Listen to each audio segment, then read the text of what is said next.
ভাই মানে শুধু একজন অভিভাবক নয়, যে হাত তোমাকে প্রথমবার হাঁটতে শিখিয়েছে, যে চোখ তোমাকে প্রথমবার সুরক্ষার অনুভূতি দিয়েছে, সে তোমার ভাই। শৈশবে যখন তুমি পড়ে গিয়েছিলে, সবার আগে যে দৌড়ে এসে তোমাকে তুলেছিল সেই তোমার ভাই।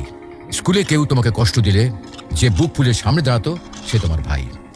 বাইরের পৃথিবী হয়তো ভয়ঙ্কর, কিন্তু ভাই থাকলে মনে হয় কিছুই হবে না। ভাই তো আছেই। ভাই কখনো প্রকাশ করে না, কিন্তু সে তোমার জন্য নিজের আনন্দ ত্যাগ করে, নিজের কষ্ট গোপন করে। তুমি খুশি থাকলে সে খুশি, তুমি দুঃখী হলে সে ভিতরে ভিতরে ভেঙে যায়। সময় যতই পেরিয়ে যাক, বয়স যতই বাড়ুক, ভাই সব সময় তোমার অভিভাবকই থেকে যায়।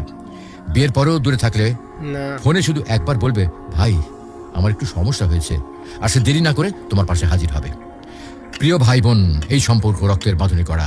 এখানে স্বার্থ নেই, হিসাব নেই, আছে শুধু ভালোবাসা আর দায়িত্ববোধ।